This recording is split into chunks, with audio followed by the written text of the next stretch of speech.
Hello, everybody. Welcome to another episode of Simply Bitcoin IRL. Today, I have a very special guest. Really been looking forward to this as a fellow content creator. Marty's a legend, man. Marty started it all. Big inspiration to me personally. So very humbled to have him on the show today. But before we jump in, I want to give a quick shout out to the company that powers the show. Shout out to Swan Bitcoin, best place to stack sats, built by Bitcoiners for Bitcoiners. They incentivize dollar cost averaging and self custody. What are you waiting for? Visit swanbitcoin.com today. Anyways, I want to bring Marty on stage. Marty, happy to have you, man. Nico, thank you for having me. Thank you for the kind words. Better. Yeah, I think you were one of the basically pioneers, really, because really before the 2017-2018 era, Bitcoin content was extremely sparse on the interwebs. Yeah, we have to give a shout out to Vortex, Jimmy Song, and others who held down the fort with the Bitcoin show. I forget what their network was called, but yeah, that was the only, or at least the show that I watched the most every Sunday. Was the Bitcoin News show, and yeah, it was weird getting into the content game in the beginning, Bitcoin focus, but it's been a lot of fun over the last 5, almost 6 years that I've been doing it now. So a lot of things have changed for sure, at least specifically during the last bull market. It's almost as if a lot of it got professionalized. You know, the increase in production quality, that's for sure. So what was that like? You know, because I feel like in the beginning it was a lot like more gunzo. It's just like, you know, let's just spin it up and talk about Bitcoin. Let's see where this conversation leads us. Now you have these productions, all the bells and whistles and all that stuff. So how is that like from your perspective? I mean, from my perspective, I feel like we're still lagging behind the higher end production shows. But no, it's been great to see. I've always been an advocate of the more content, the better. The more people out there producing content around Bitcoin, educating people about Bitcoin, the better. Each individual has a different way of coming to an understanding of Bitcoin and relating to different content producers with different ways of expressing ideas. And so I think overall it's been incredible to watch and extremely happy that it's happening because it shows that uh, there are a lot of people dedicated to making sure that the rest of the world understands Bitcoin. And yeah, I mean, better production is just better for everybody at the end of the day. Absolutely. So one of the things I've noticed, Marty, you know, specifically as time progressed, right? And I think that all Bitcoin content creators, like they kind of start in this, there's gonna be there's gonna be a tech podcast, it's gonna be about Bitcoin. And then slowly but surely, you slowly start to seep into believe before you know it, you start to talk about more macro world issues because you understand, or at least maybe I'm talking about myself personally, where you realize how much of a difference Bitcoin is going to make to the world and not talking about greater issues other than Bitcoin kind of confines you into space and then you develop as a content creator, right? Initially, it was like, no, so we're here to talk about Bitcoin. And then you're like, and then you start talking about all the things that fiat money has broken in of itself. And there's just so many topics to talk about. And then before you know it, you're talking to, other people that completely perhaps they're not even involved in Bitcoin yet, but you're looking at them and you're just like, you know what you're talking about? Bitcoin fixes that. So perhaps I'm talking about my own experience as a content creator, but have you seen that as well? Have you seen yourself branching out into other subject matters that perhaps aren't necessarily really Bitcoin centric or Bitcoin related? Yeah, certainly. I mean, so I have an economics background and worked at a hedge fund for a couple of years out of college. So I was always enamored with macroeconomics and talking about those topics. So we started incorporating those early on because obviously Bitcoin as a potential usurper of the reserve currency of the world sort of fits into that macro picture. But more and more throughout the years, it's a combination of recognizing that these things are tangentially related to Bitcoin and just being, as an individual, wanting to scratch an itch of curiosity. But energy has been a big topic on the show for many years, and that started after I jumped down the mining rabbit hole working at Great American Mining and started to become more familiar with the energy sector and how Bitcoin was getting integrated into it and how it has its own fiat problems, particularly with subsidies and this weird ESG narrative that has popped up over the last 5 years. And then obviously, we've done a lot of content with ranchers and farmers and Texas Slim at the beef initiative to highlight uh, that sort of a parallel economy that is very similar to Bitcoin in the sense that it's grassroots and it is a stronger system if it's sufficiently distributed geographically. And then another personal itch that I've been scratching is the more taboo topics, like the having Whitney Webb on to talk about everything going on behind the scenes with intelligence agencies and the World Economic Forum and these demons that exist out there. And then as COVID, the lockdowns, and the vaccine rollout happened, I was again individually curious about exploring those topics in a way in which the mainstream media refused to. And so I decided to bring people on to talk about those topics as well, just because nobody in the mainstream is talking about it. So yeah, the TFTC, the interview series has evolved over the years. I like to think we always had like a half technical, half macro view on Bitcoin to start, but as I fell down the mining hole, rabbit hole, energy became more of a prominent topic on the show, and the the Marty Jones in me just felt compelled to dive into the more taboo topics as well. It's interesting because so you call yourself Marty Jones. My audience calls me Nico Jones. We definitely get into those topics a lot. The way we have different vocabulary for them. My producer, who's in the background now, he calls them the high level parasites. I call them the Mhm. monetary demons. That's my personal favorite.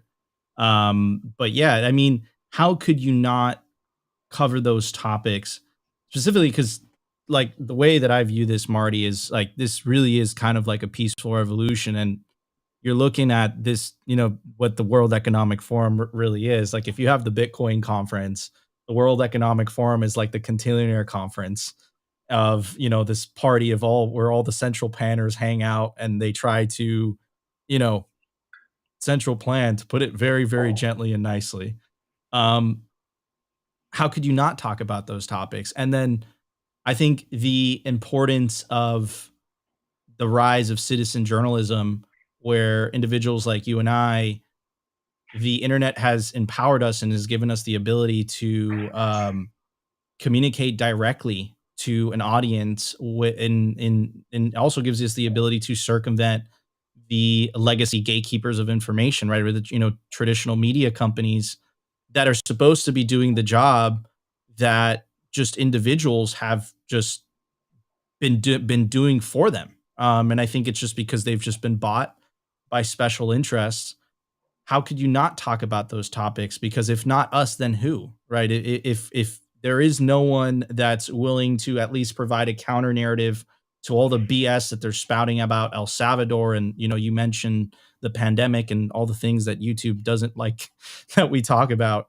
Who else is going to talk about that, right? So, in an essence, in a way, I feel like it is a responsibility for ethical content creators to bring up those topics, talk about those topics, because other than maybe Tucker, right, they're not really brought up. Like it's not talked about often. It's almost like it's, swept under the rug.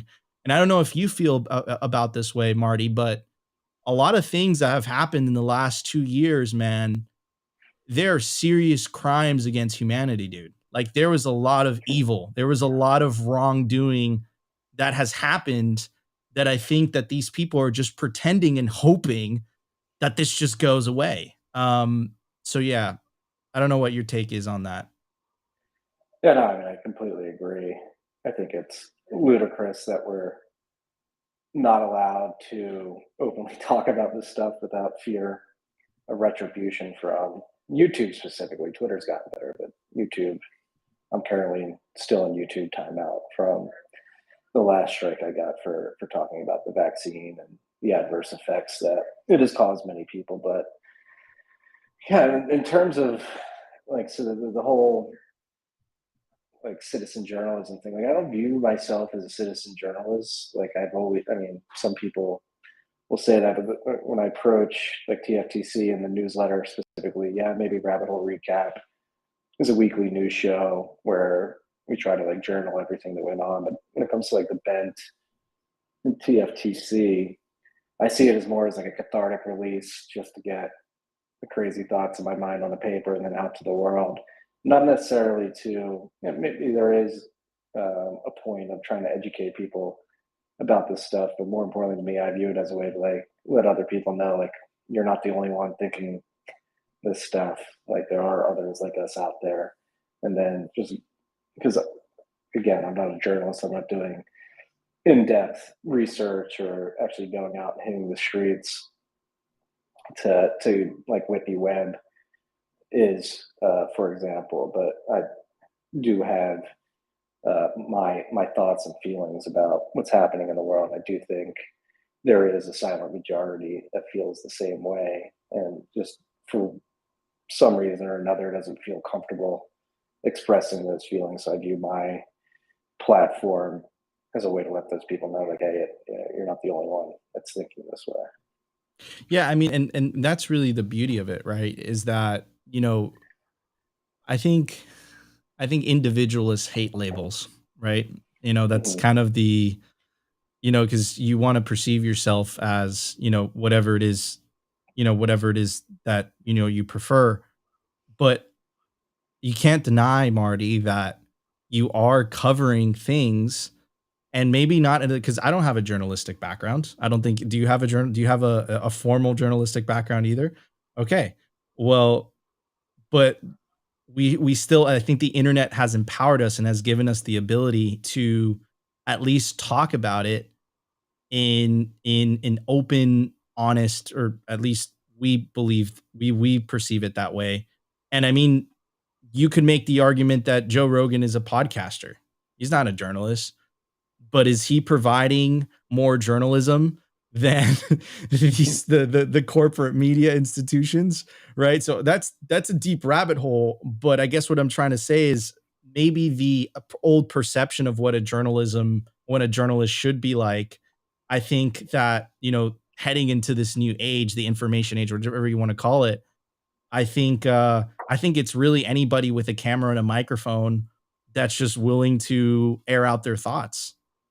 Yeah, no, I can definitely see it that way. Now that I think about it, if you get into like the etymology of journalism, what are you doing? You're journaling, and I literally journal on my website every day with the pen. So maybe I am a journalist. But yeah, no, I think it's important. It's an important trend. And as we saw throughout COVID with the big tech platforms like Twitter, before Elon took over Facebook, YouTube, whatever it may be, they did not like individuals like yourself and me putting those ideas out there. And so I think um, even though we're doing this today and we have been doing it for a while, like there are concerted efforts to curb what we're doing.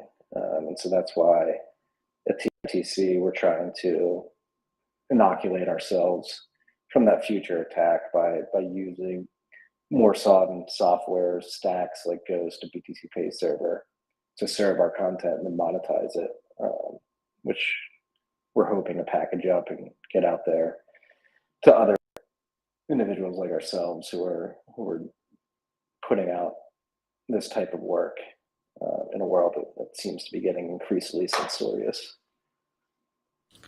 100%. Do you think they'll let us broadcast in the gulags? No, they will not.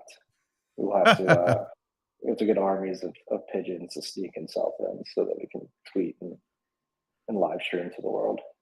Man, I'm bullish on those Marty Bent on those Bents, bro. Transmitted via pigeon messenger. Those will be some good ones if it ever gets to that. We're not going to go to the gulags, though. We're going to win. Yeah, we're The gonna win, gulag, of course. I agree. gulags, the gulags are not coming back.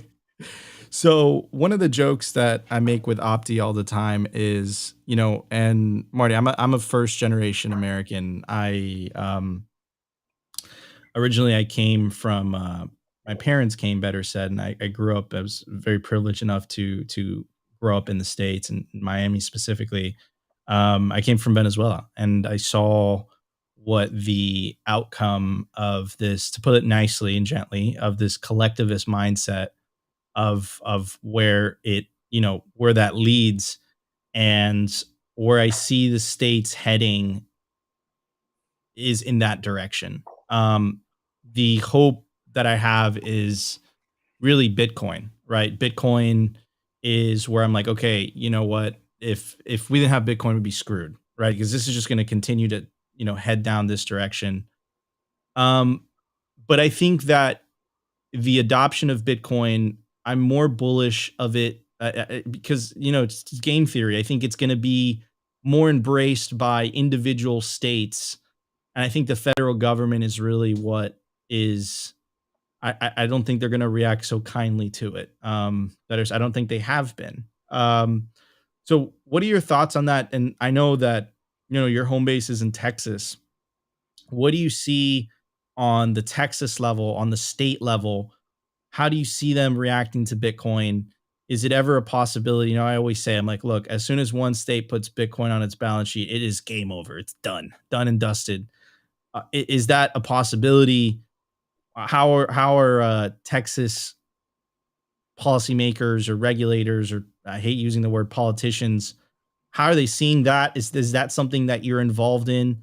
Or are you kind of like the mindset of like, this system is just so broken beyond repair. This is about really focusing on the individual and really getting the individual to open their eyes to Bitcoin, and more of a grassroots type of inception strategy versus a, we have to try to convince the politicians. What are your thoughts on that? I think it's dual faceted. I mean, I think it definitely starts with the individual at the grassroots movement, but then it moves up to that political level. And I think as Bitcoiners, we should ardently like convince our local government officials, whether it be at the county, city, state level, to embrace Bitcoin. And I do think in Texas that's certainly happening. Obviously, there's been a big boom in the mining industry down here in Texas, and so far, so good. I would argue there's a lot of concentration of hash rate and a few mega mines, which isn't ideal, but I think overall the reception of Bitcoin mining in Texas has been good. And then in terms of other policy initiatives in Texas, I'm not involved directly with all of them or any of them, but I do think there has been a lot of material positive progress to convince politicians, whether it be at the state level or represent or senators like Ted Cruz at the federal level, that have been sold on Bitcoin, that should bode well for Texas. I mean, Texas historically has put Texas first above the federal government, and I think when it comes to Bitcoin, it'll be similar. And I think this is a trend, a positive trend that's been emerging over the last few years since the COVID lockdowns. You have Texas, Florida, other states asserting their autonomy against the federal government. So it would not be surprising the least bit if you see a state like Texas or Florida openly flaunt federal regulations against Bitcoin if they do materialize in the future. So yeah, I think going back to your question, um, I don't think we need to convince politicians. I do think it's a positive outcome if we do, but convincing politicians begins with convincing enough individuals to make the argument to those politicians. And so yeah, it starts at the grassroots level with individual Bitcoiners sort of gathering together wherever they may be, putting together a plan or a pitch to the politicians and showing them, hey, look at how the mining industry is helping your tax revenue in these certain counties. Hey, look at all the companies coming to your state because of the tax um, uh, the tax environment here. They're starting companies, Bitcoin companies, because you're a state that is treating them well. You should continue treating them well. So yeah, I think uh, that trend is going in the right direction here in Texas. I think it will continue to go in the right direction, but you've got to stay vigilant. Don't depend on the state. I think it's an added benefit if you can convince them, um, but it's never a wrong conclusion. So always go individual first. You got to convince as many people as possible to put Bitcoin on their personal balance sheets and use it in their businesses and in their everyday lives. And then the politicians' hands will be forced at some point once you hit a critical mass. Yeah, 100%. So what do you think about, and the reason I'm asking you this is I think what I've seen from Bitcoiners is, oh, they just don't know enough, they're not educated on the subject matter. Us that simply believe that it is nefarious, it is on purpose, where you have politicians that are openly hostile towards Bitcoin. You had the infamous bill that was introduced by Senator Elizabeth Warren, and she tried to make it, bipartisan, getting a Republican senator, Senator Marshall, to basically force, just absolutely absurd. And I think it's unenforceable, but at least I think what they were trying to do is slightly move the Overton window, number one. And number two, I think in the unintended consequence of introducing that bill, they really showed their cards. They really showed how they felt about that. And basically, the bill would force software developers in the United States to register with the government if they wanted to write code for Bitcoin, which is absolutely absurd. And of course, they took advantage of the FTX SBF blow up to justify the introduction of that type of bill. So the question that I have for you, Marty, is, do you believe it was nefarious? Do you believe that they knew exactly what they were doing? Or do you come from the school of thought where they just, these are just old, senators, they just don't know any better? What are your thoughts on that? Yeah, I think Senator Warren definitely knew that if passed, this bill would significantly curb adoption of Bitcoin, development around Bitcoin, and did have nefarious intentions by presenting it. She does not like Bitcoin. She wants to kill Bitcoin. But with that being said, I mean, if you look at her history of proposing bills, this seems to be par for the course for her. And it seems more of an attention grabbing action than anything.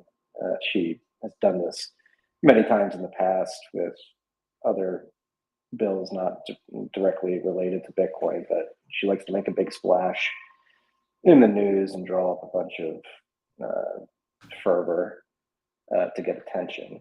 But if you look at her history of actually getting these bills passed, I think it's like one in 300 and something, like 97 or something like that. So I'm not worried about the bill actually getting passed. But yeah, it does definitely uh, lift the veil of her true intentions, which is to stomp out Bitcoin because she is a statist at heart that wants to control everything she can. And obviously, nobody can control Bitcoin. So, of course, she will want to stop that. So let's talk about, worst case scenarios. And I think both of us, you could make the argument that we've our career decisions are tied with with the industry. Um, Mhm. would do you believe and do you ever foresee you know what? And I spoke to Matthew Pines about I've spoke to Matthew Pines about this, Jason Brett, David Zell, and I always ask them the same question. Do you think I'm asking you the same question, Marty? Do you think that a 6102 order would ever be something that would happen in the United States, specifically if, because like look, the reality is that the US federal government gets a tremendous amount of power from weaponizing the dollar, right? And through via US sanction policy, Office of Foreign Asset Control, et cetera, et cetera.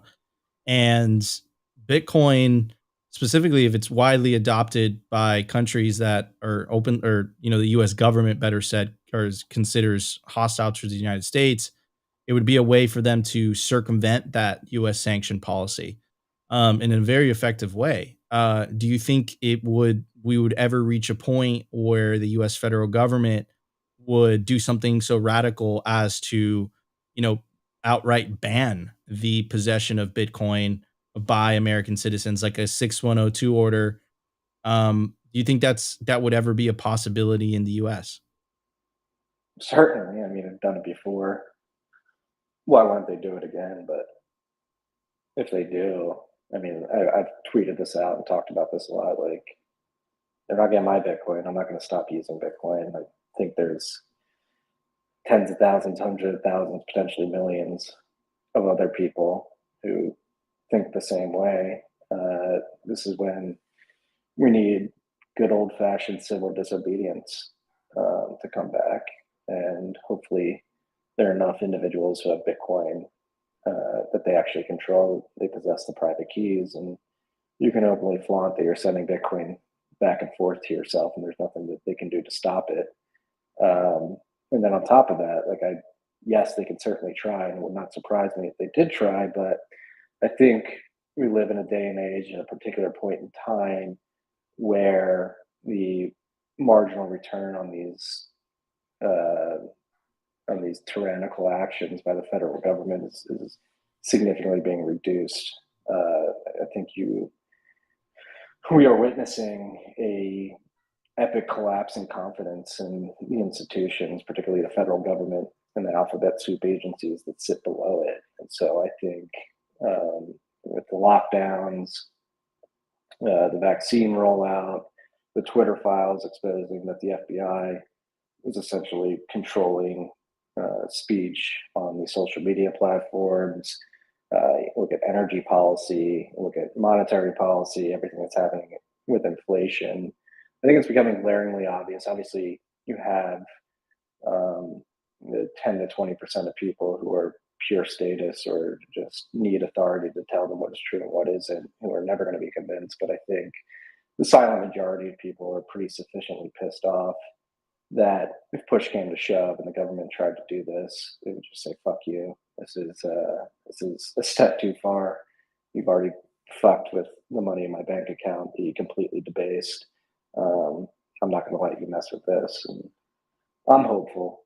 People think I'm an idiot. People think I'm crazy for believing this, but I do think that if that did come and there was a good concerted effort to convince people that civil disobedience was the most effective way to basically quash that attempt to stop Bitcoin proliferation in the United States, that it could be successful. Again, I bring this up every once in a while and people think I'm crazy, but maybe I just have more hope in uh, the American spirit that is a bit dormant, but it's still there in the bellies of a lot of people. Well, I'm really glad that you know, at least we'll be in the gulag together, Marty. So I'm really looking forward to that. You're not putting Um, me in a you're not putting me in a gulag. I'll be dead. I will die uh, before they put me in the gulag. oh man. Um, yeah, no, but I feel the same way, and what a crazy, crazy time. Do you believe in the fourth turning theory, or do you believe that we are in a fourth turning? Yeah, I mean, whether or not it's the fourth turning as described in the book, was it Neil Howe by Neil? Who knows whether the cycles are exactly as described?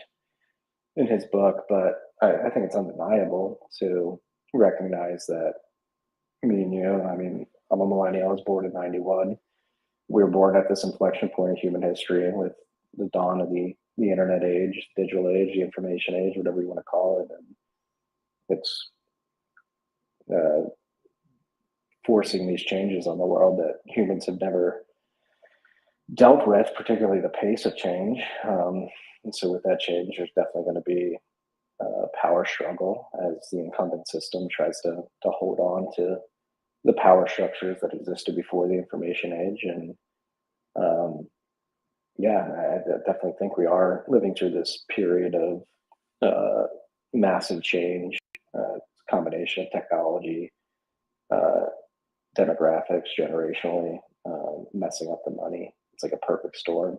Going back to the previous tangent, that's why I think the conditions are sort of ripe for this environment of civil disobedience where people like our age are going to stand up and say, no, like you 80 year old geriatrics aren't going to tell us what to do with our future. You guys are 2 feet away from the grave. Just give us control and stop fucking up our lives. Yeah, 100%. And it's interesting because the militantness, I always say Bitcoin or slavery. The I think that I think inherently we know deep down inside, like, man, like this is what's the future ahead of us, right? The future, what they propose is a life of CBDCs. You won't own a gas stove. Eat fake meat. Do what you're told, or we'll shut your bank account. And the other alternative, and I think people are asleep to that. Like people don't really understand that those are really the only two alternatives in the future, right? Because that's the direction that fiat money and state money is going. Like they are hell bent on implementing these CBDCs. I don't think they'll be able to implement them without coercion, without some type of force. That I don't think they'll ever be able to match Bitcoin's incentives. But that's exactly, the route that we're going through. But why is it that, the average everyday person, in a way, they're still asleep, right? It's really the Bitcoiners, and we kind of, to be honest, like we kind of look like maniacs, dude. Like we're like, look, Bitcoiner slavery, this is what's going on. And in a way, sometimes I feel like we're in an echo chamber, right? It's like things have to continuously break for people to really wake up to the fact. I think it obviously helps, the collapsing confidence in all these government institutions that people trusted for decades. Include You could add media institutions into that mix, right? So I guess the question that I have for you is, what are your thoughts on CBDCs, and why are normies still so asleep, man? What's going on with that? Well, I think normies, to answer your second question first, I think normies are still asleep.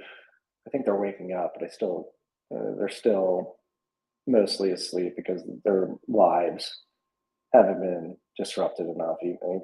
But I think going back to like people are waking up. I think the lockdowns were a big disruption of people's lives that woke a lot of people up to the fact that these governments are very Orwellian and do not make the best decisions at every given point in time. People react to stress, so lockdowns create a lot of stress, woke some people up. You compound that with the inflation that has ensued from the opening up of the economy and the effects of all the money printing that went down during the lockdowns, and that's beginning to materially affect people. And they're beginning to wake up, like, how the hell is a carton of eggs $10? People are beginning to question, how come I can't get baby formula as reliably as I used to? Like, where is this? Where has this gone wrong? Um, and what was the first part of the question again? I completely forgot. Oh, what are your Okay. thoughts on CBDCs? Oh, CBDCs. The CBDC, I mean, yeah, China's implemented them to some success in some provinces. I just think from a technical perspective, literally like writing the code and I don't know. You can argue we already live in a CBDC world. Like if the governments wanted to, they could just go to our digital bank accounts and do what they want. They seize funds and freeze bank accounts all the time. It's just adding a few more features to that. I think the CBDC in the U.S. is unlikely. The Fed, many Fed officials have come out and said that they don't even recommend the CBDC. It doesn't work, and I think that's because they work on behalf of the big commercial banks here in the United States. And if the CBDC is ever implemented and forced on the populace, the commercial banking system gets cut out of that equation. So I actually think you have an incentive war happening where, like, I'm not a big fan of the big banks here in the United States, but I think they'll actually be a huge hurdle to CBDC ever getting implemented because they get cut out of the equation and all of their profits and revenues go away almost immediately if the CBDC ever materializes. So I think we've got two evil forces that will fight each other to the death over this with the benefit of Bitcoiners. It'll be like the bong meme where the commercial banks and those trying to force the CBDC on Americans will be fighting each other, and we'll just be building Bitcoin slowly in the background, and people will continue to adopt it. But yeah, CBDC is extremely scary prospect. I definitely will not live in a world of CBDCs. I will not use the CBDC, but I don't think it's likely here in the United States. Could be wrong, but I think greed will get in the way of that. Greed on behalf of the central or the commercial banks. Yeah, so it's kind of like the enemy of your enemy is your friend type Exactly. of Exactly. situation. Yeah. Yeah. So, one of the things, at least it's frustrating, right? Where the reality is that right now, very few merchants accept Bitcoin. There's also the tax implications, specifically for larger transactions. And, they have this super just bullshit law, legal tender, just forcing people to use the currency, forcing people to use a currency that steals from them, essentially. Um, I mean, is that something that, like, is that an inevitability? Like, does it have to? Do you believe like it has to escalate to a point where we have to push for Bitcoin to be legal tender, like a situation like El Salvador, for it to be fully embraced? Because the reality is that, human beings like conveniences, right? And you can't deny that it is inconvenient to use Bitcoin specifically as a means of payment in the United States. Like, I'm not, obviously with Bitcoiners, it's like, yeah, bro, here you go. But, for you're going to CVS, or, you're going to one of your favorite restaurants, right? The reality is that a lot of merchants just find it as an inconvenience to accept something like Bitcoin. How do you see that playing out? Well, first, it plays out by making it easier to accept Bitcoin. So things like Strike's integration with NCR, it's self checkout counters. That'll be big for the ability of large retailers to accept Bitcoin or to allow their customers to pay in Bitcoin. They don't necessarily need to hold it on their balance sheet, but I think slowly over time they will begin to. So that's the first thing, just making it easier for these merchants to actually accept Bitcoin. Love BTC Pay Server, BTC Pay Server user myself. That's how we receive all the Bitcoin at TFTC at our company. But expecting every merchant to spin up a BTC Pay server and implement it in their point of sale system is probably uh, not going to happen. So people like Strike getting integrated with NCR, Square, obviously Cash App has been an early mover in Bitcoin. Jack Dorsey is a massive advocate of Bitcoin. I would not be surprised if they begin to turn on Bitcoin receiving capabilities for their point of sale system, and that will unlock tens of millions, hundreds of millions of merchants overnight to be able to receive Bitcoin. And then once you get to that point, in terms of like tax burden and the legal ramifications of legal tender laws. I think it gets to a point where it's just simply, it's like the Nick Szabo, think of as Szabo's idea that what you have to do to get these technologies widely adopted and then force the government hand is make them too expensive to enforce. So you get to a point where the ability to accept Bitcoin as a merchant is as easy as toggling a button on the back end of your point of sale application, and then you open it up, a million people begin spending Bitcoin. Uh, yes, there may be de minimis tax laws in place, but at a certain scale of individuals actually using Bitcoin at these merchants, it just becomes too expensive to enforce the tax law. And so you essentially just have this scenario in which like people are just like, we're using this. Yeah, of course, some people will will inevitably get caught up in the net and maybe get audited by the IRS, but hopefully they have enough, they actually pay their taxes and they do it correctly, and they can survive those audits without legal ramifications. But at a certain point, it's going to be literally impossible for the government to enforce these tax laws if enough people are using Bitcoin. Of course, that depends on adoption and usage, but I'm confident that will happen, especially when you take into consideration the state of inflation and the growing distrust for government. There will be bumps in the road, but I think overall, at the end of the day, it will get too expensive to enforce these types of laws. Am I running the show now? Yeah, I think Nico fell off. He got rug pulled from Restream. So the Restream rug pull. The Restream rug pulls. Let me see. He's texting me right now, but let me see what's going on with him. I can go off the cuff here. Yeah, dude, just rip it for a moment while I try to get him back in. Okay. No, these ideas may seem radical too. People are like, oh, you're openly flaunting going against the U.S. government, but at the end of the day, the government has proven to be evil, corrupt. They don't really care about you as an individual. They care about their ability to take control over your life. And like Nico was saying earlier, there's a bunch of people who still have their heads in the sand and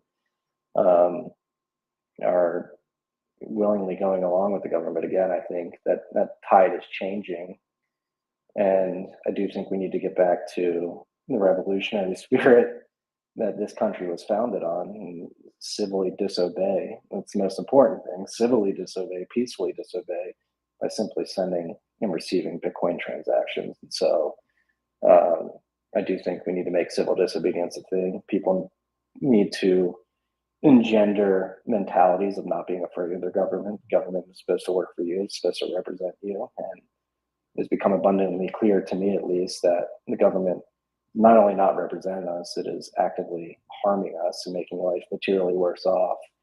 And so if you have an avenue to opt out and to peacefully disobey their evil orders, which Bitcoin provides, then you should do so. It is your civic duty. I 100% agree. And it's interesting because once we started having these types of conversations, looks like Restream rug pulled me. So Opti, thanks for holding it down. But this I don't know what happens, Marty, but when we tend to have these types of conversations, some type of technical difficulty tends to pop up.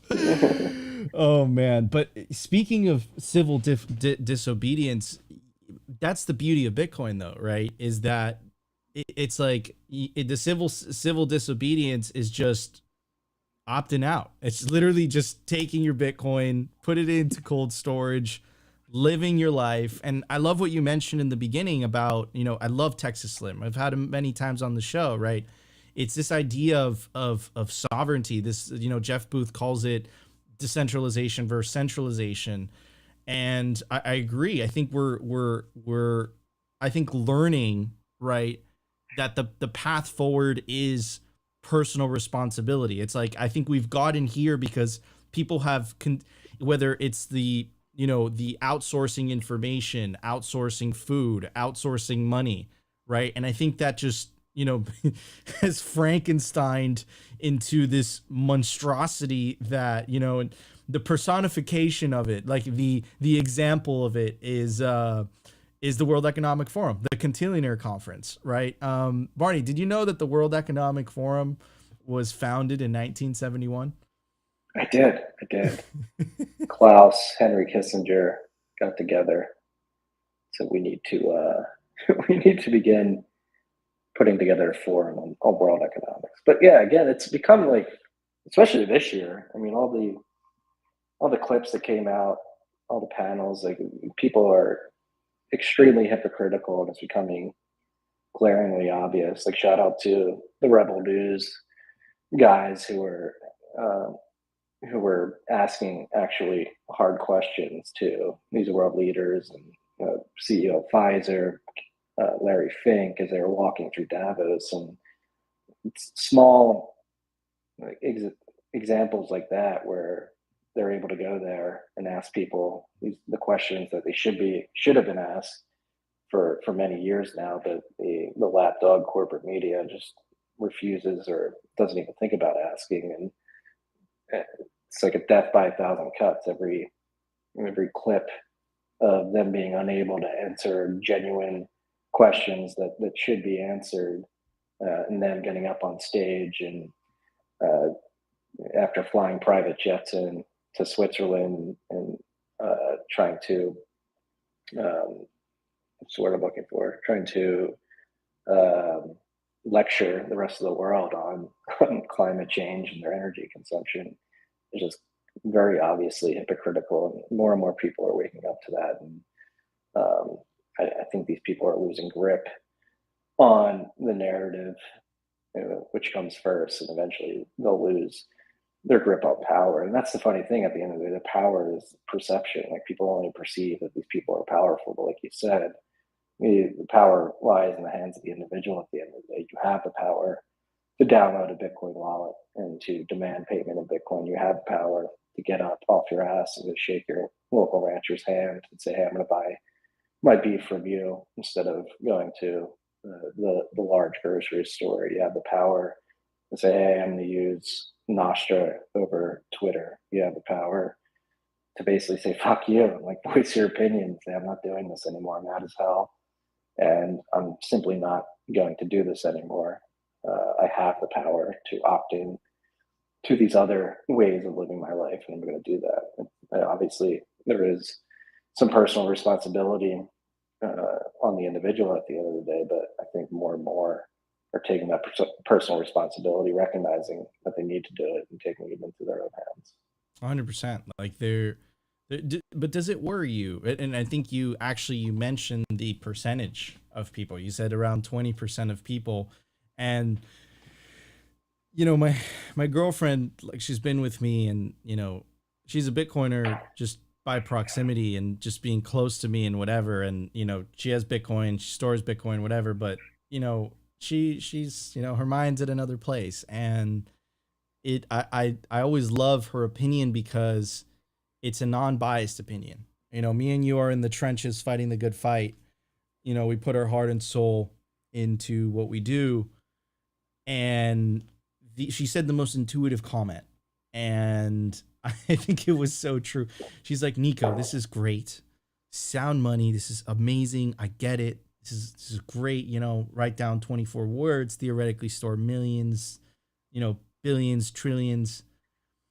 She's like, "Nico, but frankly, I think people are too stupid." And I thought about that, and I'm like, man, that is, because think about all the convenience that people like Marty, do you think that if someone had a choice and they weren't educated on the matter, they had a choice between slightly inconvenient freedom and convenient slavery, which are CBDCs, you could make a pretty big bet that a big percentage of people are just going to be like, "Sign me up." You made the case that excuse me, that CBDCs probably not going to happen in the United States because you know, the large influence of the commercial banks. But you get what I'm trying to say, right? That you could bet, or you can make a pretty, you know, strong assumption that there's going to be a percentage of people that are just not going to opt out of state money.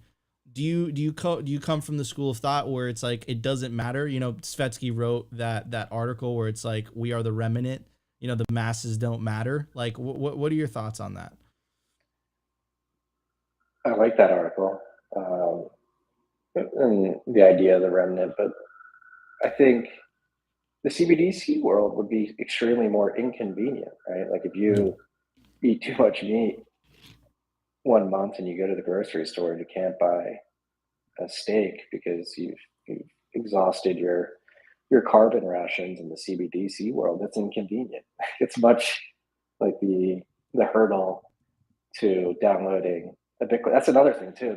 And I think it's a disservice Bitcoiners do for themselves. Yes, Bitcoin comes with extreme ownership and responsibility and securing a seed phrase and a Bitcoin wallet is a new action that people need to get comfortable with, but it's not that hard. Like you literally download an app and write down some words. It's not that inconvenient. And when you juxtapose it with the inconvenience of being able to do what you want to do, whether it be buy a steak or buy a plane ticket to go visit a family member, like that is a much more inconvenient future than a world with a Bitcoin standard. It's much more convenient to have control of your money and be able to buy what you want instead of having the government say, no, you can't do this. No, I think in my, I do, maybe I go back and forth with it, like, and I have historically, like, yeah, most people are dumb. They're not going to get it. They're just going to follow the state and do whatever they tell them. But again, like, I think going back to like fourth turning, collapse in confidence, I think we do live in this special moment in time where you have this perfect combination of things, with the degradation of the money, the fragility of the financial system, uh, the distrust in federal government and politicians. It's all coalescing in this moment right now. Where I'm at, again, maybe I'm naive, maybe I'm stupid, but I am optimistic that the tides are turning and people have been pushed too far to the edge, and they're going to begin pushing back. And if you look at human history, we have more tools than ever to push back. It's a double-edged sword. Yes, the digital world and everything that's been built up by the state and technocrats, it can be extremely restrictive. It can cattle herd you into this digital panopticon, but we also have the open source technologies that could lead us to freedom. And I think, again, going back to convenience versus inconvenience, I would argue that the CBDC world will be extremely more inconvenient than in a world on a Bitcoin standard. Yes, you may have to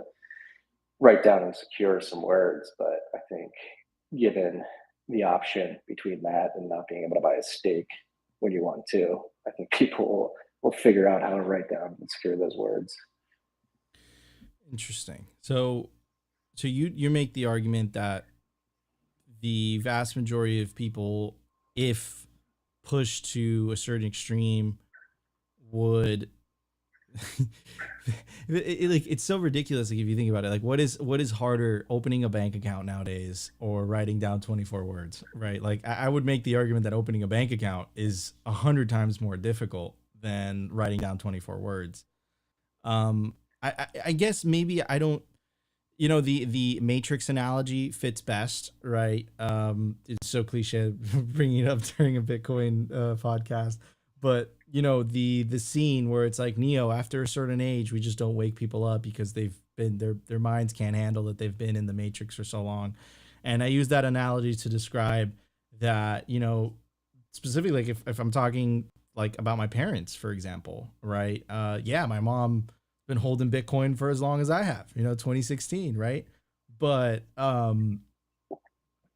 if I tell her, mom, you know, send me some Bitcoin, you know, it's going to be very difficult to do that. So maybe for the younger generations, I would say, and again, it's not black and white, of course, but I think that there is going to be a percentage of people that maybe they're not going to have the technical capability or technical know-how, specifically the generation that isn't internet native. Like, it's very easy for me and you to say this, Marty, because of our ages, right? We are millennials. We kind of grew up with the internet, but someone older, right, it might be a little bit more difficult, you could say. Is it though? If they can send wires, No, they it's can send not. Bitcoin. It's totally not, It's right? like, Yeah. no, but yeah, and I don't know. It all comes back to storytelling, right? Like, who can tell the better story, the more hopeful story, and that's what I think plays to our advantage. Like, Bitcoiners, the incredible vision of the future that is hopeful, that is optimistic, that includes freedom and sovereignty, particularly with your money, but then that seeps into other points of your life. And then you just look at who we're up against, and they're painting a future of not owning anything, not owning anything. The world's going to end from climate change one of these days. It's been happening for decades, but don't worry, next year it's going to happen. And again, I think people just get worn out, and over time, as the UX around, and that's the other thing. I think the UX around receiving and sending Bitcoin and backing up Bitcoin is going to get significantly better as well.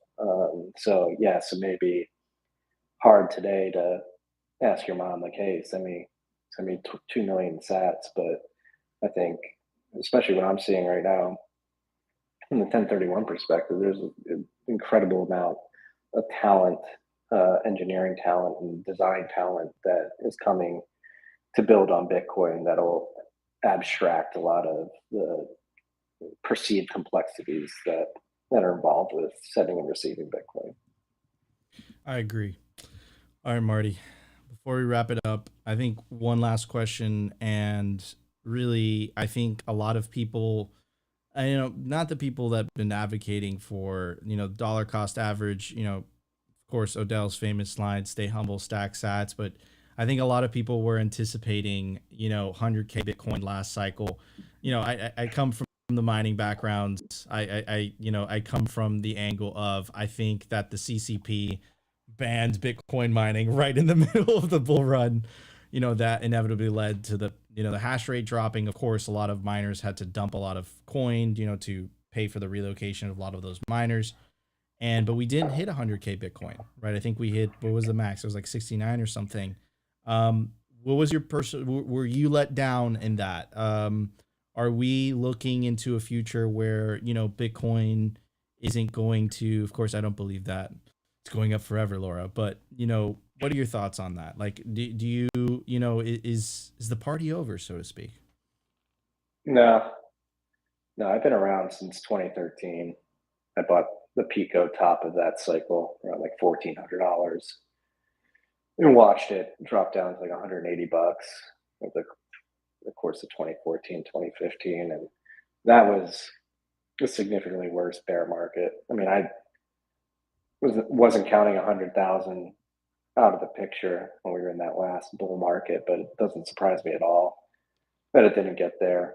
I mean, if you look at it, we only dumped, I believe, like 77% from that all-time high in the lows that we hit late last year, which isn't the worst drawdown that Bitcoin's seen throughout its history. I just think this is par for the course when you compare it to past cycles. Again, going back to what I just said, like the talent that's dedicated to actually building out infrastructure, whether it be in mining at the protocol level, on the Lightning Network, we'll have Fediments coming to market here soon. Like, I don't think the fundamentals have never been stronger in terms of distribution of hash rate, distribution of node operators, development talent dedicated to building on the network, new ideas coming. It's as lively as it's ever been. And it seems like it's accelerating. One part of the world that gives me extreme hope is developing markets that have recognized Bitcoin's utility and are moving quite aggressively to build on top of it. So yeah, didn't hit 100K. I still have laser eyes I will be keeping them on until we hit 100K. But no, then I wouldn't have been surprised if we hit 100K, but I'm not surprised that we didn't either. This is just par for the course with these cycles. Yeah, once you go through a few, you become pretty hard, and then just come to expect the unexpected. You never know what it's going to do. Just keep building, keep stacking, keep evangelizing, and helping educate people about why this is important and how it can help their lives. And yeah, I think that's the most important thing. Going back to like storytelling, you just have to continue telling a better story, especially considering the global economic and geopolitical background. I think people are looking for a reason to be hopeful and optimistic for the future, and Bitcoin is one of the few areas that really paints that future. And we just need to begin getting that story out there, telling it, and slowly but surely, I think more and more people will be coming to adopt Bitcoin. Amen. Well, Mr. Marty Bent, it's been an absolute pleasure. I really enjoyed this. I have to ask this out of every guest: that where can people find you and what are you working on nowadays?